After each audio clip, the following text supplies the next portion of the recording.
Even the worst nightmares come to an end when waking up. But what about a nightmare that happens while awake? Lisa was the youngest child in the family. When she was 5 years old, to prevent her from being alone at home, her mother took her to her workplace, a nursing home, a 3-story building surrounded by trees and tranquility. Lisa's mother was a nurse on the 3rd floor, a quieter and more secluded area where they took care of elderly residents so they could spend their final days in peace away from the rest of the facility.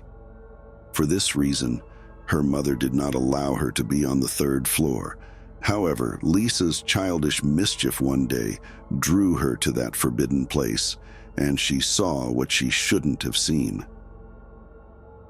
Lisa was playing hide and seek with David, the building's janitor, and quickly ascended the stairs.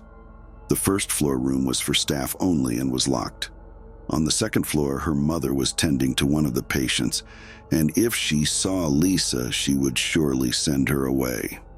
So, Lisa entered the isolated room and closed the door.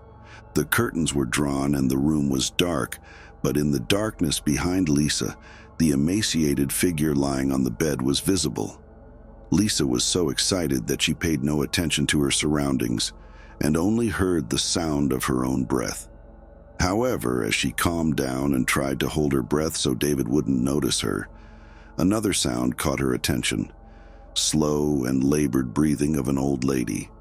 Lisa forgot the game and turned her gaze behind her. As her eyes get used to the darkness, she could make out the frail body of an elderly woman lying on the bed.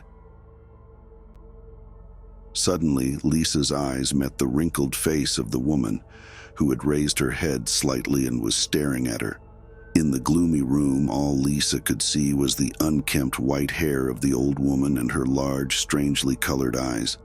Her pupils were cloudy and had a greenish tint, glowing in the darkness of the room. Lisa was frozen in fear, especially since the asthma-like breaths of the old woman never ceased. But a moment later, the old woman's head fell back on the pillow, and the sound of breaths stopped. Absolute silence. It didn't take long for the old woman to let out a louder, painful breath than usual, and Lisa screamed. The door swung open and Lisa's mother rushed in, turning on the light. She wanted to attend to Lisa, but she noticed the old woman who was dying. She quickly pulled a plastic curtain so that Lisa couldn't see anything. Lisa, in shock, wet her clothes, and a few nights later, the most terrifying nightmare of her life began.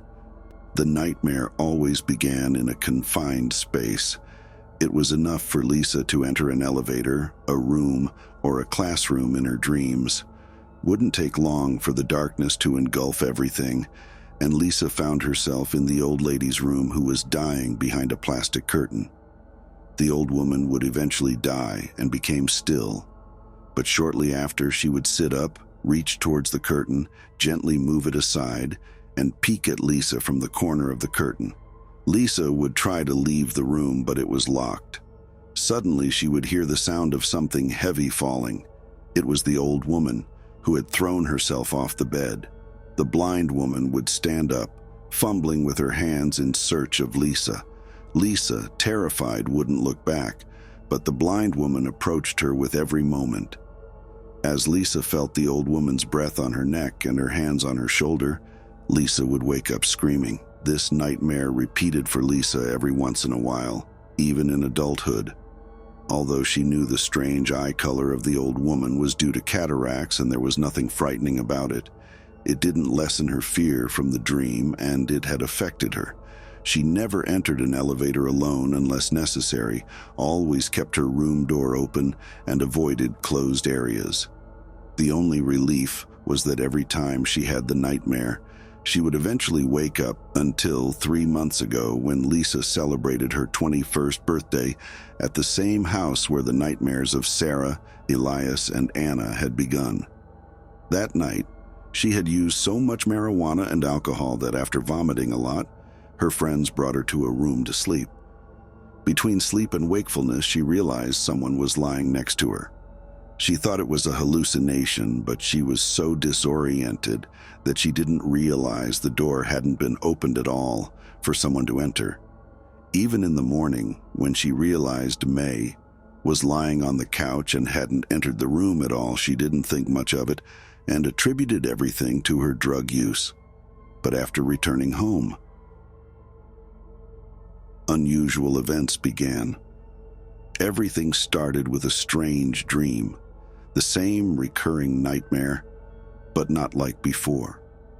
Lisa was in the old woman's room, but unlike usual, the bed was empty, and there were no traces of the old woman. Suddenly, the sound of the door opening caught her attention. When she looked behind, all she saw was an open door and a shadow walking away. Lisa wanted to enter the hallway, but with Milo's terrified scream, her pet cat, she was shaken out of sleep. As she left her room, she saw Milo arching his back and hissing.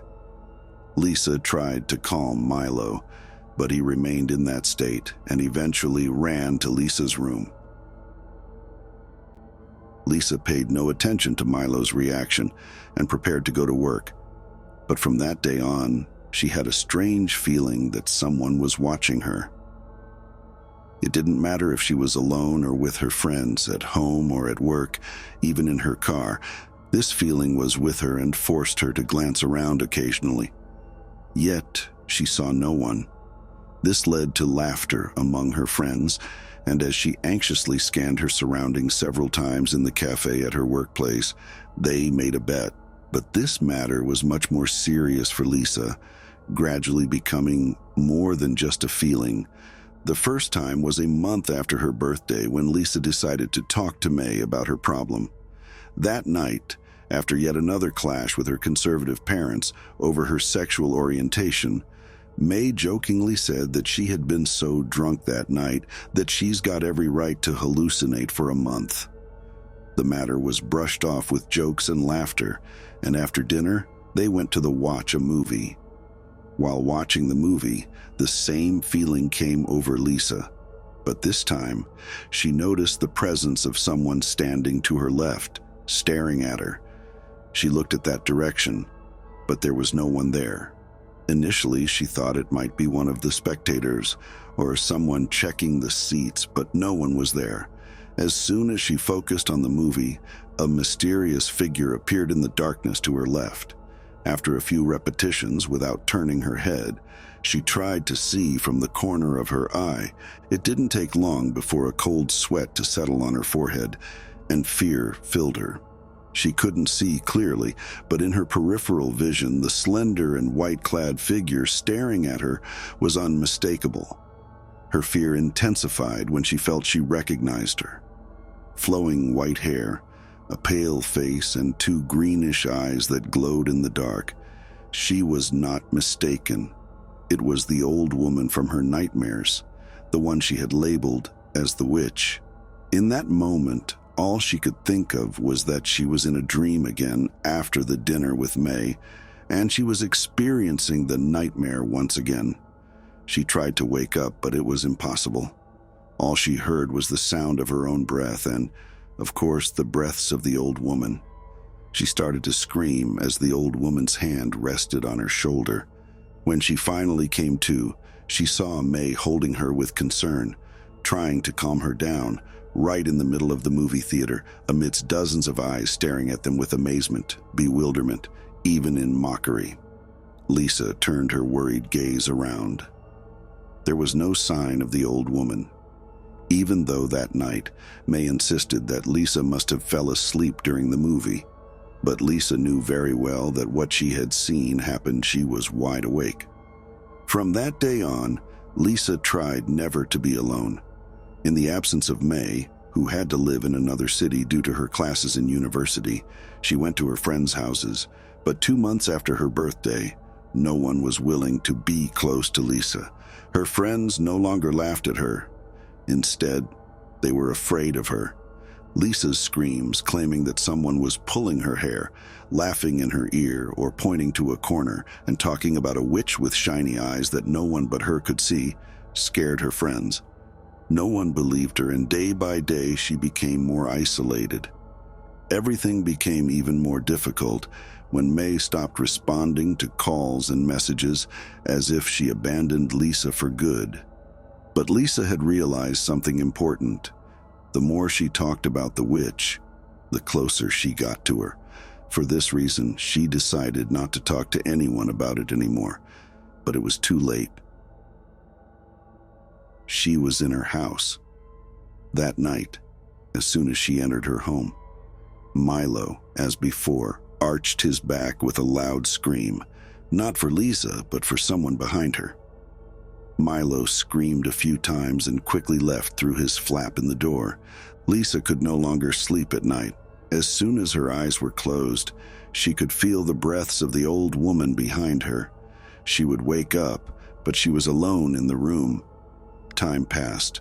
She had gotten used to the sounds. They tormented her, but the pills she took helped her go into a deep sleep, and she wouldn't notice anything. However, her peace didn't last long. That night when she returned home, exactly 3 months had passed since her birthday. Like the past few weeks, she had spent most of the daytime outside, but the storm that began at dusk forced her to return home sooner. Like the past few days, she searched for Milo but couldn't find him. It was unusual for him to stay outside this long. She had a simple dinner, tried to call May as usual, but her phone was turned off. There was no news from her. Lisa wrote a message and asked her to call. She filled Milo's bowl, took a sleeping pill, and went to bed. She was fast asleep when she felt something playing with her hair. She thought it might be Milo, returning and cuddling up to her. But what was between her hair was not the body of a cat. As sleep left her, fear and horror overwhelmed her. She wasn't mistaken. Cold and bony fingers were moving among her hair. Terrified, she jumped out of sleep and turned on the nightlight. She was alone in her room. Her whole body was trembling.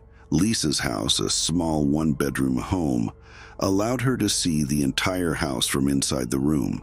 The sound of something hitting Milo's bowl made her look at the living room, which was completely dark.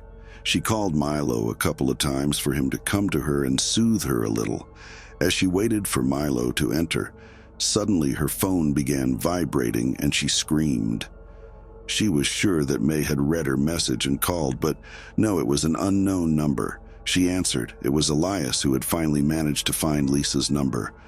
He introduced himself. Lisa barely remembered him. Elias's voice was anxious and rushed. She didn't know how to start the conversation. He asked Lisa about the people at her birthday party. It was a strange question for a first conversation, but she answered. Lisa was a stranger in that group, not knowing anyone, having ended her one-sided and inexplicable relationship long ago. "Why do you ask?" Elias fell into a long silence, deepening Lisa's doubt. Elias's second question trapped the breath in Lisa's chest. "After the party, do you see anything? Something others don't see?" She knew very well what exactly Elias was talking about. Lisa's silence and the breaths that screamed fear were the best response, but at the same time, a glimmer of hope had lit up in her heart, realizing that she was not alone in this ordeal. Lisa's response was positive, but before she could say more, something caught her attention. 2 bright points in the darkness in front of the room were visible. It must be Milo standing in front of the room, his eyes scanning the darkness. But upon closer inspection, what she saw was larger than the eyes of a cat. A bad feeling came over her. Elias tried to talk to her, but Lisa's attention was focused on something staring at her in front of the room. Milo, complete silence. Suddenly, from the darkness, the face of an old woman entered the room, crawling towards Lisa with 4 limbs. Lisa screamed and her phone fell from her hand. Elias tried to understand what had happened, but Lisa couldn't speak. She was stuck to the corner of the wall, staring at the approaching old woman. She was trapped in her room and had no way to escape.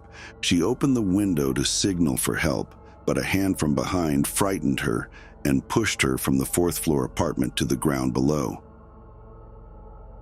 When Sam and Elias came to Lisa, it was too late, and Lisa's lifeless body lay on the hospital bed. Lisa had survived death, but was paralyzed from neck to toe, breathing with the help of a ventilator. Due to her critical condition, they couldn't meet or speak with her.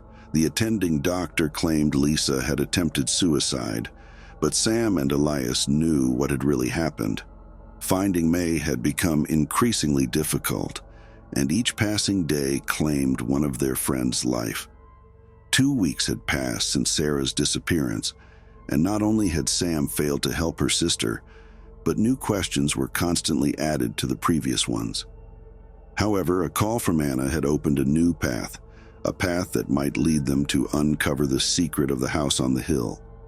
Anna had shared the photo and details of the house on the hill on her Facebook page, asking for help from anyone who had entered that house. A few days later, a stranger named Eric had contacted her, claiming to have been in that house a few months ago. Perhaps he had the answers to their questions. But that night, after Sam and Elias left, someone else came to Lisa. The nurse did her final checks. After turning off the light, left the room. Lisa couldn't move, and her gaze was fixed on the ceiling. Her entire life had been reduced to one bed and one room. She wished she could die, but she didn't have to endure that condition until the end of her life. Tears welled up in her eyes, and her vision blurred. Something happened that, in the tear-filled haze, she realized white strands of hair were slowly covering her face in a circle, and then 2 shiny eyes. The old woman stood right above Lisa, bending her face over Lisa's face. Lisa couldn't move or even scream. The sound of the heart monitor was the only thing indicating Lisa's terror and horror. The witch had returned. This time she had come to stay forever.